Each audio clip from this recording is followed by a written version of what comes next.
नमस्कार दोस्तों, आप सभी का स्वागत है आज की हमारी इस कक्षा में। इससे पहले भी हम कक्षा 9th का सिलेबस के बारे में डिस्कस कर चुके हैं हमारी पहली वीडियो में।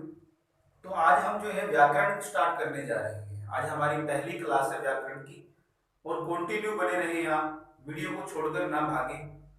वीडियो को बीच में छोड़ करके जाएंगे तो आपको कुछ समझ नहीं आएगा। वीडियो में अंत तक बने रहे ताकि आपको सीखने का ज़्यादा अच्छा अवसर मिले। तो ज़्यादा समय ना लेता हुआ शुरू करते हैं आज की हमारी वीडियो। तो दोस्तों, आज का हमारा टॉपिक जो है, जो हम करने जा रहे हैं आज की क्लास में, वो है अलंकार।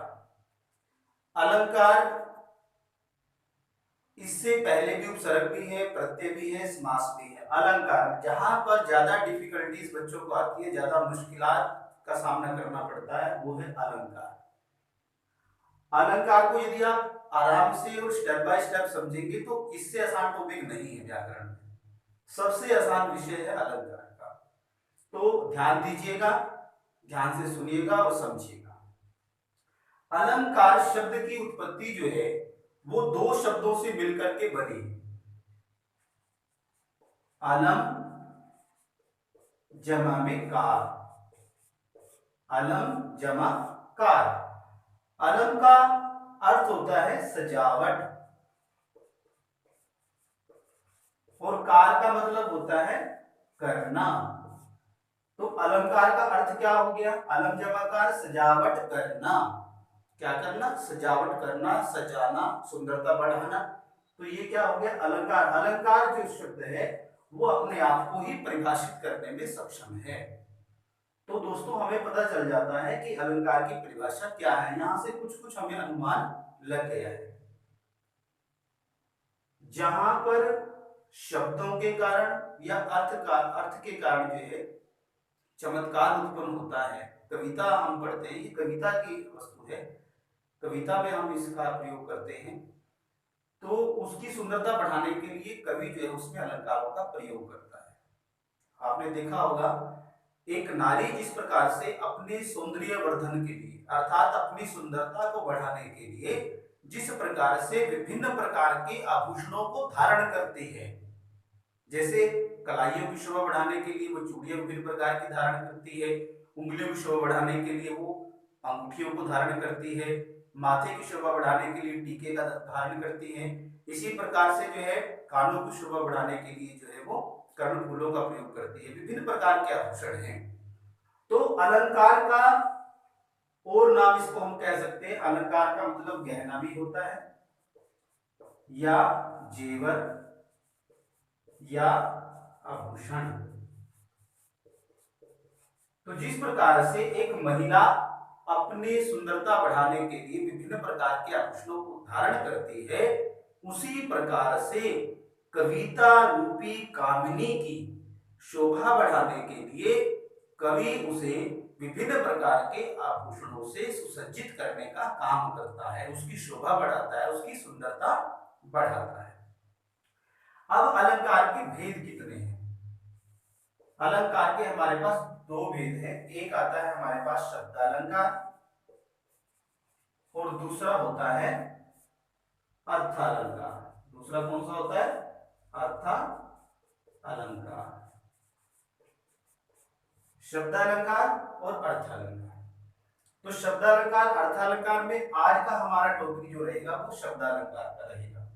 शब्दालंकार जो है, शब्दालंकार में तीन अलंकार आते हैं। सबसे पहले नंबर पर आता है हमारे पास अनुप्रास अलंकार, अनुप्रास अलंकार। दूसरे नंबर पर आता है यमक अलंकार। तीसरे नंबर पर आता है हमारा श्लेष अलंकार। कुछ बच्चे साथ साथ में भी बोल रहे हैं जिनको पता है पहले से ही। पहला अनुप्रास अलंकार, दूसरा यमक और तीसरा श्लेष। अर्थालंकार अभी हम नहीं करें, आज की क्लास में इन पे भी चर्चा करेंगे, कि ज्यादा नहीं कराएंगे एक वीडियो में, कम। तो अलंकार के बारे में आपको बताया। अलंकार का शाब्दिक अर्थ गहना, जेवर, आभूषण, दो शब्दों से मिलकर के बना है। अलम जमा कार, सजावट करना, परिभाषा आपको बता दी है। शब्दालंकार अर्थालंकार दो भेद होते हैं। पहला शब्दालंकार में अनुप्रास है, दूसरा यमक, तीसरा श्लेष है। तो आज हम पढ़ेंगे अनुप्रास अलंकार। अनुप्रास पहला ये वाला अनुप्रास अलंकार। अनुप्रास अलंकार में जहां पर वर्णों का मतलब अक्षरों की, अल्फाबेट जो हमारे होते हैं हिंदी के, वर्णों की बार बार आवृत्ति के कारण, आवृत्ति का मतलब होता है प्रयोग का, आवृत्ति के कारण चमत्कार उत्पन्न होता हो, चमत्कार उत्पन्न हो, वहां पर क्या होता है? अनुप्रास अलंकार होता है। अनुप्रास अलंकार की परिभाषा क्या होगी दोस्तों? जहां पर वर्णों की बार बार आवृत्ति के कारण यानी प्रयोग के कारण, प्रयोग इसको आप कर सकते हैं, प्रयोग के कारण चमत्कार उत्पन्न हो, पैदा हो, वहां पर अनुप्रास अलंकार होता है। जैसे चारु चंद्र की चंचल किरणें, चारु चंद्र की चंचल किरणें खेल रही थी जल थल में। अब यहाँ पर च और च, यहाँ पर किसकी आवृत्ति है? च की आवृत्ति। च की आवृत्ति होने से कौन सा अलंकार हो जाता है? अनुप्रास अलंकार। च की आवृत्ति होने से कौन सा अलंकार हो जाता है? अनुप्रास। इसी प्रकार से अन्य उदाहरण देखिए, पहला, दूसरा, तरनी तनुजा तट तमाल तरवर बहुछाए, बहुछाए। अब यहाँ पर बताइए किस किस की आवृत्ति हो रही है? किस किस की आवृत्ति हो रही है दोस्तों? तय की। तय तय तय और तय। तय तय की आवृत्ति के कारण क्या हो रहा है? यहाँ पर क्या हो गया? ये भी तय हो गया, ये भी तय हो गया, यहाँ पर भी तय है, यहाँ पर भी तय है और यहाँ पर भी तय है। तो तय तय की आवृत्ति के कारण क्या हो गया? यहाँ पर अनुप्रास अलंकार हमारा हो जाता है। कौन सा अलंकार हो जाएगा? अनुप्रास अलंकार। उम्मीद करता हूं समझ आ रहा होगा। जहां पर वर्णों की बार बार आवृत्ति होती है, बार बार प्रयोग किया जाता है, वहां पर कौन सा अलंकार होता है? अनुप्रास होता है। उदाहरण हम देख रहे हैं। जैसे दूसरा उदाहरण कोई और देखते हैं।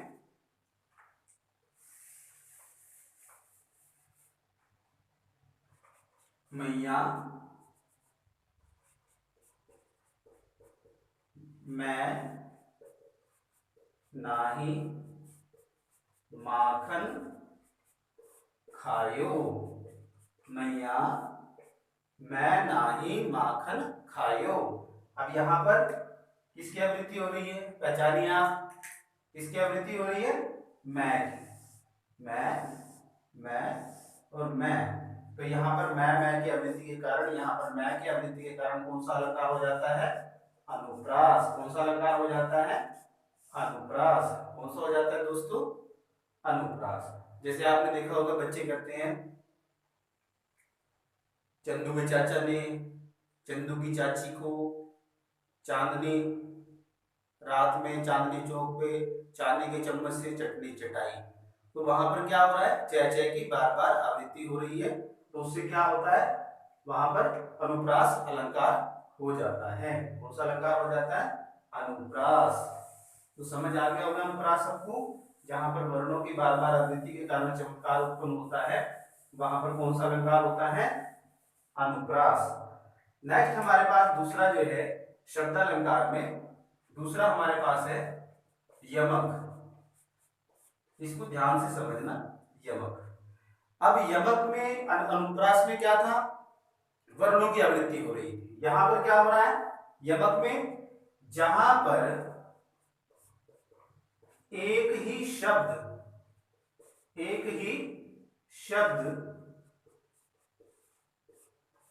एक से अधिक बार आए, ये ज्यादा बार आए, अधिक बार आए और हर बार उसका अर्थ अलग अलग हो। क्या हो? उसका अर्थ अलग अलग हो। परिभाषा यदि आपको समझ आ जाती है, फिर आपको दिक्कत नहीं आएगी पहचान करने में। जहां एक ही शब्द, ध्यान से सुनना, जहां पर एक ही शब्द है लेकिन वही शब्द एक से ज्यादा बार आ रहा है, एक ही शब्द है एक से ज्यादा बार आ रहा है, तो हर बार जो है उसका अर्थ अलग अलग होगा। जितनी बार वो शब्द प्रयोग किया जाएगा उतनी बार उसका अर्थ जो है वो अलग अलग होगा। जैसे बिल्कुल आसान से शुरू करते हैं। जैसे उदाहरण सर, काली घटा का घमंड घटा, काली घटा का घमंड घटा। अब यहाँ पर कौन सा शब्द है दो बार आया है? देखिए इस सेंटेंस में देखिए ध्यान से, कौन सा शब्द दो बार आया है? घटा शब्द। कौन सा शब्द आया है? घटा शब्द। लेकिन पहला घटा क्या है? काली घटा, यानी बादल, जो काले बादल होते हैं। और घमंड अहंकार होता है। घटा यहाँ पर इसका मतलब हो गया कम होना। क्या हो गया? कम होना। अब एक ही शब्द था लेकिन आया दो बार है। घटा यहाँ पर भी है, घटा यहाँ पर भी है। पहली घटा का अर्थ है बादल, दूसरी घटा का अर्थ है कम होना। तो यहाँ पर एक ही शब्द है लेकिन दो बार आया है, तो क्या हो जाएगा? यहाँ पर यमक अलंकार हो जाएगा। नेक्स्ट उदाहरण देखते हैं।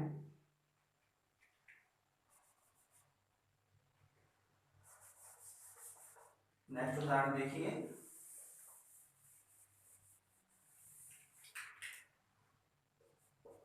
तो पर वारो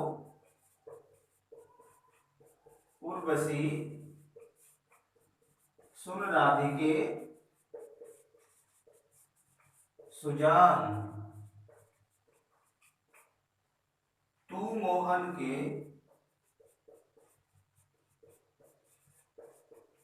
उर्वशी है उर्वशी समान, है उर्वशी समान। अब यहां पर क्या हो गया? तो पर वारो उर्वशी सुन राधिके सुजान, तू मोहन के उर्वशी है उर्वशी समान। अब देखिए कौन सा शब्द है जो एक से ज्यादा बार आया है? तो पर वारो उर्वशी सुन राधिके सुजान, तू मोहन के उर्वशी है उर्वशी समान। तो तीन बार उर्वशी आया है। ये एक यहाँ पर, दूसरा यहाँ पर और तीसरा यहाँ। तीन बार उर्वशी शब्द आया है। अब इसके बारे में मैं बता दूं कि राधिका रानी जो है वो मुंह फुला करके बैठ गई है। मुंह फुलाने में गुस्सा होकर के बैठी हुई है। सखी आती है, सखी आकर के कारण पूछती है कि तुम गुस्सा क्यों हो, नाराज क्यों हो? तो वो कहती है कि मैं ज्यादा सुंदर नहीं हूँ, यही कारण है कि श्री कृष्ण जी जो है वो मुझसे मिलने नहीं आते हैं, और मैं यही कारण समझती हूँ कि मैं सुंदर नहीं हूँ। सुंदर ना होने के कारण वो मुझसे मिलने नहीं आते हैं। इसी शोक में, इसी दुख में मैं जो है व्याकुल हूँ। तो उसकी सखी है उसको दोहा सुनाती है। कहती क्या है कि तो पर वारो उर्वशी सुन राधिके सुजान, राधिके राधा, सुजान मैंने चतुर, कि अरे चतुर चतुर राधिका सुन। तो पर वारो उर्वशी, पहली जो उर्वशी है ये इंद्र के दरबार की एक अप्सरा है। पहली क्या है?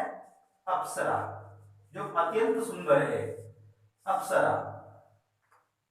तो पर वारो उर्वशी, वारो में होता है न्यौछावर, कि तेरी सुंदरता के ऊपर तू इतनी सुंदर है। अरे चतुर राधिका, चालाक राधिका सुन, तू इतनी सुंदर है कि उर्वशी नामक अप्सरा भी तेरी सुंदरता पर वारी जाती है, न्यौछावर हो जाती है।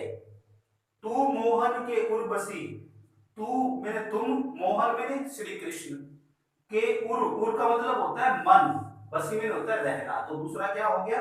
दूसरे का अर्थ हो गया हमारे पास मन में बसना, मन में बसना, कि तू जो है भगवान श्री कृष्ण के मन में बसी हुई है उर्वशी समान, और तू उर्वशी के समान है। तीसरा जो ये है, तीसरे में क्या हो जाएगा? उर्वशी जो है एक गले में पहना जाने वाला हार होता है, जाने वाला हार, ठीक है। तो यहाँ पर कहते हैं कि जिस प्रकार से वो हार हमेशा छाती से लगा रहता है, हृदय के पास रहता है, उसी प्रकार से तू जो है भगवान श्री कृष्ण के मन में बसी हुई है। तो उर्वशी यहाँ पर कितनी बार आया है? 3 बार। तीनों बार उसका अर्थ अलग अलग हो गया, तो ये कौन सा हो जाता है? यमक अलंकार हो जाता है। कौन सा हो जाता है? यमक। तो आज के लिए इतना ही, थोड़ी ज्यादा बड़ी हो जाएगी, कल हम यहीं से शुरू करेंगे। बहुत बहुत धन्यवाद। यदि आपको अच्छा लगता है, समझ आ रहा है, तो आप सब्सक्राइब जरूर करें ताकि वीडियो सबसे पहले आप तक पहुंचे, और घर पर रहें, सुरक्षित रहें।